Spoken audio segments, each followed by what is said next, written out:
PhD गरेको, MA master MPhil केही त गरेको हुनुपर्छ होला। कुन विषयबाट गर्ने हो? बोले विद्या गजेन्द्रस्यका, त्यो हात्तीले हरि भन्ने बित्तिकै जुन भगवान आउनुभयो, त्यो हात्तीले के पढेको थियो र? के डिग्री थियो उसँग? आर्त पुकारमा भगवान प्रकट हुनुभयो। डिग्री पनि नचाहिने, उमेर पनि नचाहिने, गजब रहेछ। त्यसो भए त बाहुन हुनुपर्छ होला, ब्राह्मण। आजकल त बाहुन पनि बाहुन बा हैन थाहा हुँदैन। तै पनि बाहुन बा हैन। देखो, डाक्टरको छोरोले म डाक्टर हुनु भन्न पाउँछ? पाउँदैन नि। पाउँछ? डाक्टरले पढ्ने पढाइ गरेर डिग्री लिएपछि मात्र डाक्टर हुन्छ कि हुँदैन? हाम्रोमा पनि ब्राह्मणको डिग्री लिने चलन छ। जबसम्म यज्ञोपवीत हुँदैन तबसम्म पूजा घरमा प्रवेश छैन। डिग्री छ कि छैन? पूर्ण रूपमा ब्राह्मण हुन्छ कि हुँदैन? तब कर्म गर्ने लायक हुन्छ कि? हामीले भन्छ नि कर्म चलाउनु पर्यो भन्छ कि भन्दैनौँ? तर वर्तमान त महाराज पहिला हाम्रो संस्कारमा थियो। आजकल त त्यो संस्कार भन्ने हो कि के हो के हो? त्यो व्रतबन्धमा त्यो यज्ञोपवीत संस्कारमा सबै हुन्छ, त्यसको भोलिपल्टबाट त्यो संस्कार हुँदैन त बच्चामा। फेसनेबल भयो, त्यो गरिदिने जनै लगाइदिने मात्रै काम छ, केही छैन। ब्रह्म कर्म गरे मात्रै ब्राह्मण हो। ब्रह्म जानाति ब्राह्मण, ब्रह्मलाई जान्न पर्यो ब्राह्मण हुनु त। डाक्टरको छोरोले म डाक्टर हुँ भन्न पाउँदैन, डक्टरी गर्नुपर्छ। त्यसैले ब्राह्मणको छोरोले ब्राह्मणको छोरीले म यत्तिकै ब्राह्मण हुँ, म योग्य हुँ, म पूज्य हुँ भन्न पाउँदैन। त्यो कर्म गर्नुपर्छ। अर्को कुरा, शास्त्रको गहन अध्ययन गर्नुभयो भने थाहा पाउनुहुन्छ, सुन्दा नमिठो लाग्छ र शास्त्रले भन्छ कर्मको अनुसार वर्ण मान्नु। भागवतजीको श्लोक हो, सप्तम स्कन्ध हेर्नु पनि स्पष्ट हुन्छ। यस्तो कर्म गर्नेलाई ब्राह्मण जान्नु, यस्तो जसले व्यापार गर्छ, जसले चाहिँ लेनदेन काम गर्छ, पेट भर्ने काम गर्छ, त्यसलाई वैश्य जान्नु। शरीर होइन। जन्मना जायते शूद्र कर्मणा द्विज उच्यते। छोडिदिनुहोस्, यो प्रसङ्ग भिन्नै छ। अहिले भगवानलाई पाउने क्वालिफिकेसनको चल्दैछ। बाहुन हुनुपर्छ। भर्खरै हामीले विदुरानी चरित्र सुन्यौं, जहाँ गएर भगवानले खानुभयो। त्यो विदुर दासी पुत्र थिए भनेपछि ब्राह्मण हुनु पनि चाहिँ पर्दैन। त्यसभए त अलि पुरुषार्थी व्यक्ति हुनुपर्छ होला, त्यो पनि पर्दैन। कति पुरुषार्थ नगर्ने व्यक्तिले नि पाए भगवानलाई। त्यसो भए अनुहार राम्री हुनुपर्छ होला। अब ब्राह्मण पनि हुन नपर्ने, पढे लेखेको पनि हुन नपर्ने, आयु पनि हुन नपर्ने, पुरुषार्थी पनि हुन नपर्ने। शास्त्रकारले सोधे, कुब्जाया किमु तत्र रूपम अधिकम। कुब्जाको कथा त सुन्नुभयो होला। 3 ठाउँबाट टेढी थियो महाराज, अनुहार यत्रो थियो, उसले भगवानलाई पाइन्। अरे रूप पनि चाहिँदैन, त्यसमा पैसा चाहिन्छ होला। आजकल त सब मनी मनी भन्छन् कि होइन? एक श्लोक था लक्ष्मण जी, क्या टका धर्म टका कर्म, ऐसे कुछ है। यस्य पार से टका नास्ती हा टका टकटकायते। टका ही यस्य गिरिय टका नास्ती हा टका टकटकायते। मैं राधे राधे। तो पैसा चाहिन्छ होला। किम तत् सुदामनो धनम। सुदामासँग कति पैसा थियो? जसको पाउमा बसेर कृष्णले जसको पाउ धोए, ती सुदामासँग त पैसा थिएन। अरे गजब गर्नुहुन्छ महाराज। पैसा पनि चाहिँदैन, रूप पनि चाहिँदैन, यौवन पनि चाहिँदैन, विद्या पनि चाहिँदैन, पुरुषार्थ चाहिँदैन, ब्राह्मण शरीर चाहिँदैन, के चाहिन्छ? अन्तिम लाइनले श्लोकको भन्छ, भक्त्या तुष्यति केवलम न च गुणै। भगवानलाई पाउने एउटै मात्र सूत्र छ, त्यो हो भक्ति। भक्ति भनेको के? महनीय विषय प्रीति स भक्ति। भगवानसँगको प्रेम चाहिन्छ। यदि भगवानसँग प्रेम भयो भने सहज रूपमा भगवत प्राप्ति हुन्छ। त्यसैले भक्त बन्न अरू क्वालिफिकेसन चाहिँदैन, प्रेम चाहियो मनमा। विदुरजी महाराज लाई देखेर मैत्रेय मुनि उठेर स्वागत गर्नुभयो, घरमा वेलकम गर्नुभयो, आसन दिनुभयो। विदुरजीले पनि प्रणाम गरेर प्रश्न गर्नुभयो, सुखाय कर्माणि करोतु लोके न तै सुखं वान्यदुपारमं वाम। हे प्रभु, विन्देत भूयास् ततैव दुःखं यदत्र युक्तं भगवान वदेन्न। हे प्रभु, संसारका सबै मान्छेले सुख पाउन भनेर काम गर्छन्। जे गरे पनि, कर्म गरे पनि, नोकरी गरे पनि, व्यापार गरे पनि, छोराछोरी पाए पनि, विवाह गरे पनि, जे गरे पनि त्यो कर्म गर्नुको मुख्य उद्देश्य हुन्छ सुख। सुख होस् मलाई, आनन्द होस् मलाई। तर यो हुँदैन। प्रत्येक कुराको रिजल्ट दुःखमा आउँछ। गजब छ। घर बालक ठुलो भयो, विद्यालय जान गाह्रो भयो, कलेज जान, बुवाले मोटरसाइकल किनिदिनु भयो। केका लागि? सुखका लागि। घडी हेरेको रातिको 10 बज्यो, छोरा घर आउँदैन मोटरसाइकल लिएर, के भयो? टेन्सन। सुख दियो कि दुःख दियो? छोरीलाई बाटामा कहाँ पुग्छिन् क्याम्पस जान भनेर सार मोबाइल किनेर दियो पिताले। जति बेला फोन गरे पनि हजुरले सम्पर्क गरेको नम्बर अर्कै कलमा व्यस्त छ भन्छ महाराज। मोबाइल दिनेको बाहेक सबैको फोन उठ्छ त्यो फोनमा। फेरि अर्को गजब कुरा, आमा बुवाले फोन गरे नि, ह्या मम्मी हजुरले कस्तो नबुझिसकेको, फोन राखिसक्यो न अहिले।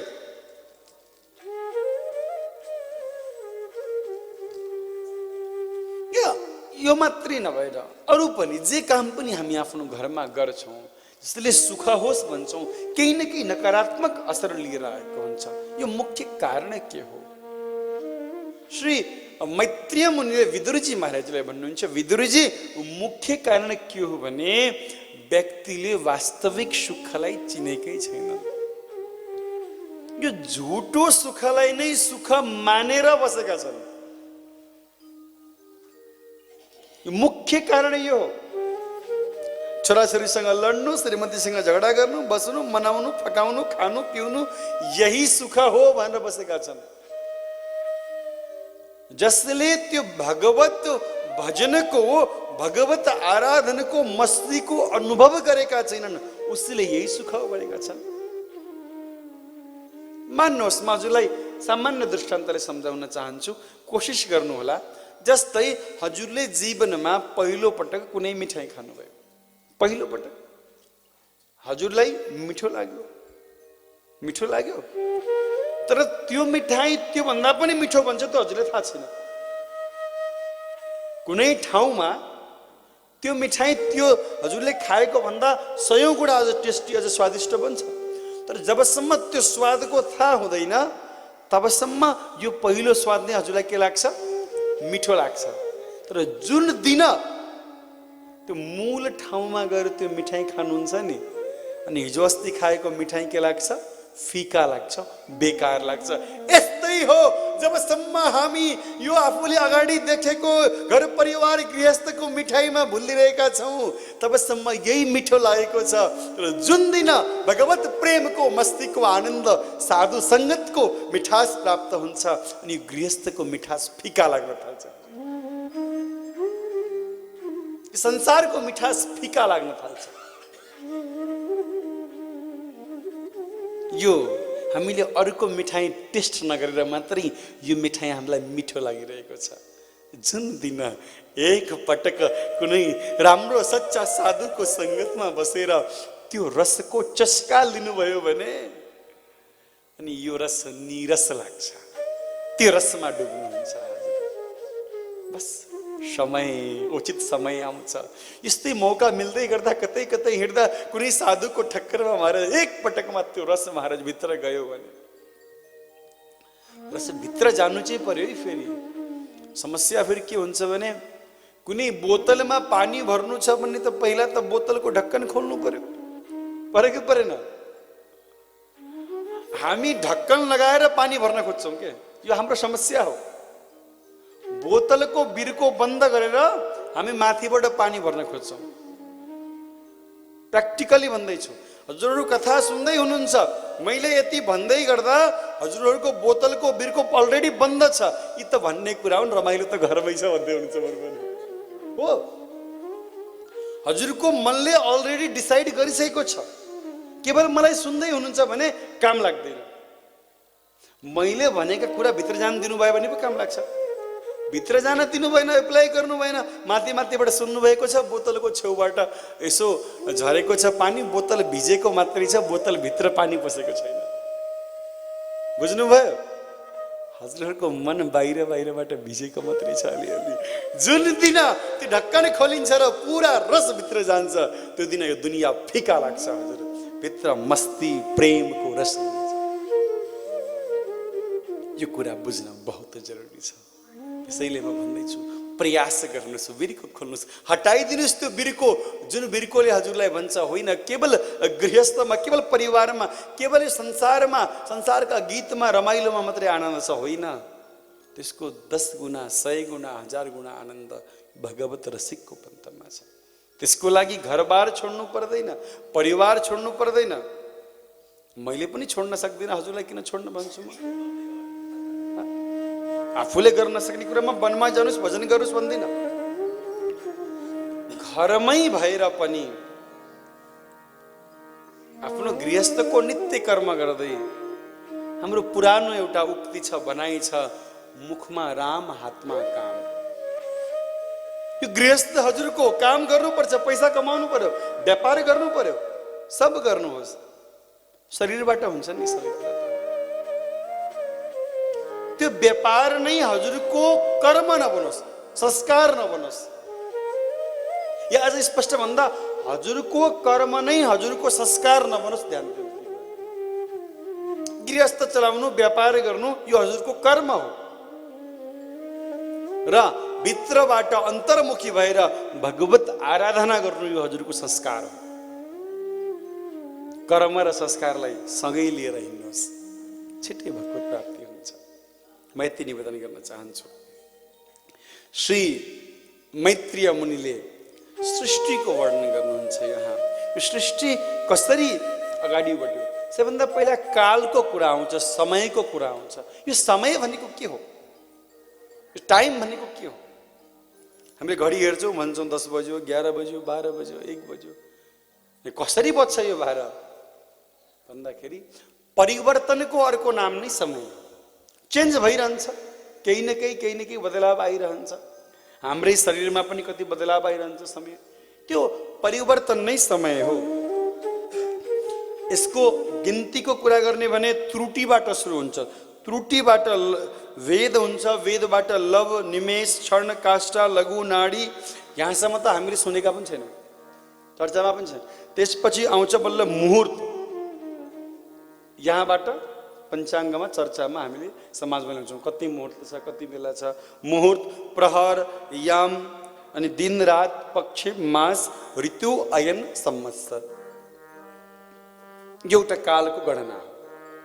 हामीलाई संवत्सर याद रहन्छ मोटामोटीमा, अयन याद रहन्छ। जस्तै अहिले उत्तरायण चल्दैछ, वर्षमा 2 वटा अयन हुन्छन्। त्योभन्दा सानो गिन्ती भनेको 6 ऋतु हुन्छन्। त्योभन्दा सानो ऋतु गन्ती भनेको 12 महिना हुन्छन्। त्योभन्दा सानो गिन्ती भनेको 2 पक्ष भए, एक महिनामा 2 पक्ष भए भनेपछि 24 पक्ष हुन्छन्।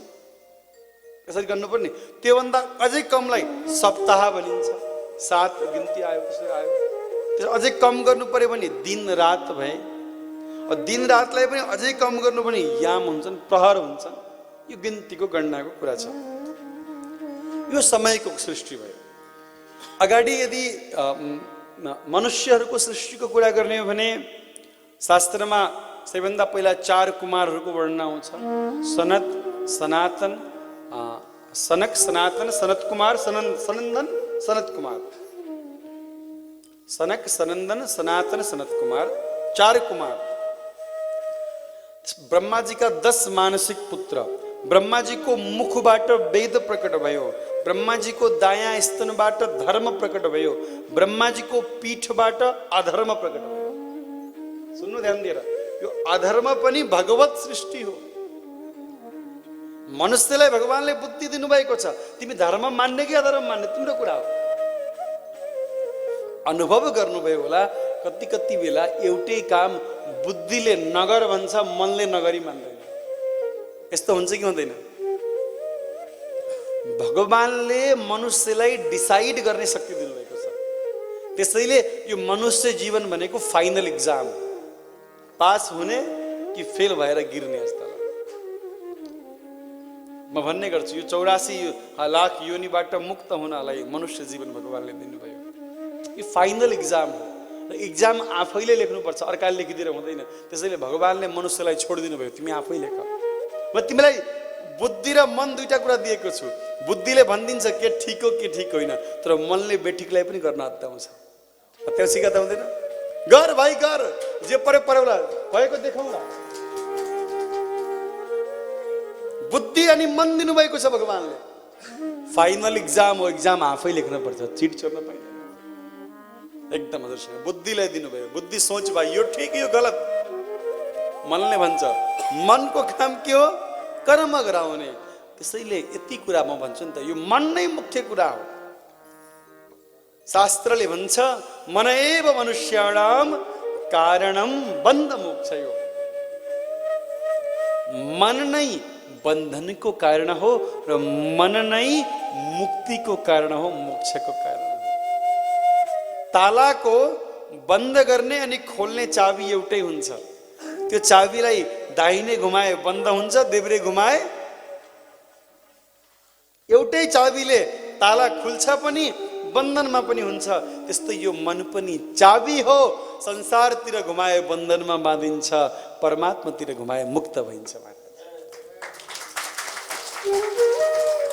मन चाबी हो। चाबी कता घुमाउने, त्यो चाबी कहाँ लगाउने हजुरले डिसाइड गर्नुस्। म त बस चाबी राखेको ठाउँ भनिदिन्छु, चाबी यहाँ छ। मैले पहिलो दिन भनिसकेँ, म हजुरलाई केवल स्मरण गराउँदैछु, नयाँ कुरा भन्दै छैन। म त त्यो भाडामा लागेको लेउ हटाउने प्रयास गर्दैछु, चमक देखाइदिँदै मात्रै छु। हजुरको मुक्तिको साँचो हजुरले कहाँ राख्नु भएको छ, राखेर बिर्सिनु भयो, म त ठाउँ भनिदिँदैछु। त्यो चाबी उठाउने नउठाउने you can decide it, I can't decide. हजुरले सोच्ने कुरा, हजुरले डिसिजन लिने कुरा हो। अधर्म भगवान ब्रह्माजीको पीठबाट प्रकट भयो। मनबाट काम प्रकट भयो। मनबाट, त्यसैले काममा सबैभन्दा पहिला मन प्रवृत्त हुन्छ। ब्रह्माजीको मनबाट काम प्रकट भयो, वासना प्रकट भयो। कसैप्रति सबैभन्दा पहिला आकृष्ट के हुन्छ भने त्यो मन हुन्छ। हामीले भन्छ नि, मेरो मनले साह्रै खायो त्यो मान्छेलाई, मेरो मनले साह्रै मन परायो, साह्रै चित्त बुझ्यो। मनबाट नै काम वासना प्रकट भएको। तर महाराज यति प्रकट त भयो, तर सृष्टि अगाडि बढेन। 4 कुमारहरूलाई ब्रह्माजीले भन्नुभयो सृष्टि गर। 4 कुमारले भने गर्दिन, भजन गर्ने हो। एकजना संतले भन्नुहुन्थ्यो, आजकल के लड़के बाप की सुनते नहीं सुनते।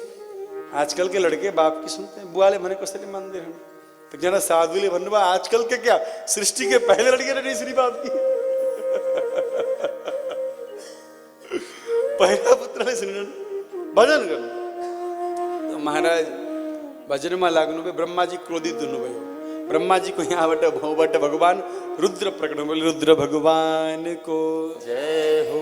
भगवान शङ्करलाई सृष्टि गर्न भन्नुभयो ब्रह्माजीले। भगवान शङ्करले भूत भभूत महाराज सर्पहरू वृक्षहरूको सृष्टि गर्न थाल्नुभयो। ती सर्प वृक्ष ब्रह्माजीलाई टोक्न आयो। ब्रह्माजीले भन्नुभयो, बाबु छोडिदेऊ, तिमीले नगर यो सृष्टि, तिमीले संहार गर्ने काम गर, तिम्रो सृष्टिले त प्रलय बनाउनु भयो। अब मनुष्य सृष्टि बढाउनको लागि शरीरबाट ब्रह्माजीले दुई भागबाट मनु अनि शत्रुपा, दायाँतिरबाट मनु र बायाँतिरबाट शत्रुपा प्रकट गर्नुभयो। शरीरबाट प्रकट भएका यी पहिला व्यक्ति थिए, संसारका पहिला मनुष्य। उनको नाम के पर्यो? मनु। त्यसैले हामी आज पनि मनुष्य कहलाउँछौँ। मनुबाट मनुष्य। अब सृष्टि कहाँ गर्ने? पृथ्वी त छैन। पृथ्वी कहाँ गयो? बोले पृथ्वी त हिरण्याक्ष नाम गरेको असुरले लिएर गएको छ। सौनकादिले सुतजीलाई प्रश्न गर्नुभयो, यो हिरण्याक्ष को हो? कहाँबाट बीचमा इन्ट्री आयो? भगवान सुखदेवले परीक्षितलाई बताउँदै हुनुहुन्छ, परीक्षित एक पटक 4 कुमारहरू सनक, सनन्दन, सनातन र सनत कुमार भगवान श्री विष्णुको दर्शन गर्न भनेर वैकुण्ठ गए। भगवान भोजन गरेर विश्राम गर्दै हुनुहुन्थ्यो। द्वारपालले 4 कुमारलाई रोकिदिए, हजुरहरू एकछिन प्रतीक्षा गर्नुहोस्, भगवान भर्खर आराम गर्नुभएको छ। 4 कुमारहरूले भने, अरे भैया, भक्तलाई भगवानबाट टाढा बनाउने, तिमीहरू जाऊ राक्षस बना, असुर बना। यतिकैमा भगवानले सुनेर बाहिर आउनुभयो। सनकादिकलाई बडा दुःख लाग्यो, प्रभु के गल्ती गर्यो हामीले? क्रोधित भएर, क्रोधमा व्यक्तिले बडा ठुलो गल्ती गरिदिन्छ। के बोले थाहा हुँदैन, पछि पश्चाताप हुन्छ। सनकादिकलाई भयो भगवानले भन्नुभयो, होइन होइन, मेरो इच्छाले किन? यी मेरा द्वारपाल सधैँ सोचिरहन्छन्, भगवान नारायण यति शक्तिशाली भन्छन् सबैले, प्रभुका पाउ यति कोमल छन्, प्रभु यति शान्त हुनुहुन्छ।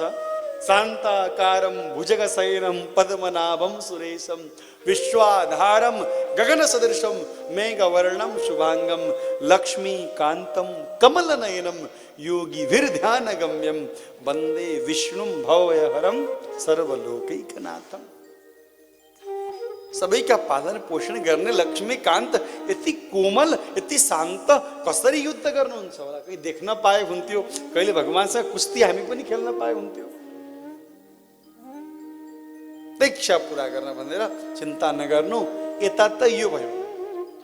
त्यस्तै समयमा साँझको बेलामा कश्यपकी पत्नी दितिले, ब्रह्माजीका मानसिक पुत्र कश्यपजी देवता अनि असुर एउटै पिताका पुत्र हुन्। यो ध्यान दिनुपर्ने कुरा छ यहाँ। राक्षसहरू, असुरहरू र देवताहरूका पिता एउटै हुन् कश्यप, आमा भिन्न भिन्न। देवताहरूको माता हुन् देवताहरूकी अदिति, असुरहरूकी माता हुन् दिति, पिता एउटै हुन्। साँझको समयमा काम याचना गरिन् महाराज, विषय याचना गरिन्। कश्यपजीले सम्झाउनु भयो, देवी, म जस्तो पण्डित, म जस्तो ज्ञानी मान्छे, यो साँझको समयमा यो विषय भोग ठिक छैन, यसबाट हुने सन्तान बडा दुष्ट हुन्छन्, बडा छुचा हुन्छन्, यो गर्न हुँदैन भनेर पण्डितजीले लामो प्रवचन दिनुभयो। दितिले भनिन्, यो कथा गएर मञ्चमा सुनाउने हो कि मलाई सुनाउने होइन? कथा गएर मञ्चमा सुनाउने, यहाँ मलाई सुनाउने होइन। बाहिर जति नै महाराज भए पनि देवीजीको अगाडि त जी हजुर भन्नै पर्छ। एकजनाले मलाई प्रश्न गरे, श्रीमती भनेको के हो? मैले भने शिर भनेको टाउको हो कि होइन? शिर भनेको के हो? मती भनेको बुद्धि। मैले भने जो टाउकामा बसेर बुद्धिमाथि कन्ट्रोल गर्छन् ती श्रीमती। बोली राधे राधे। मनोज भन्दैछ न, हो महाराजजी हो, अलिअलि अनुभव हुँदैछ। त महाराज श्रीमतीले भनेको कसरी नमान्नु, बडा ज्ञानी थिए, पण्डित थिए, जस जसको जहाँ जहाँ चले पनि त्यहाँ कसैको चल्दैन हजुर, त्यहाँ त गृहमन्त्रीकै चल्छ जी हजुर। एकजनाले भन्थे महाराजजी ह्याप्पी वाइफ ह्याप्पी लाइफ, अरू कुनै उपाय छैन।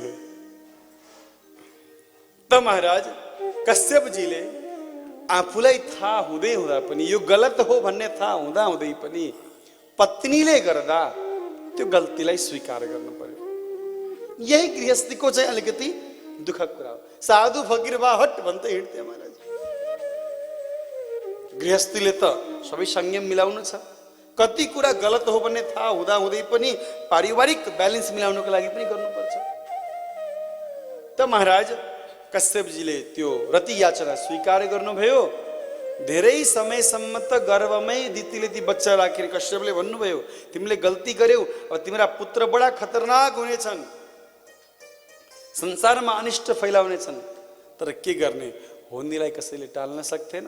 बहुत समयपछि दितीले दुईजना पुत्रलाई जन्म दिइन्, हिरण्याक्ष अनि हिरण्यकशिपु।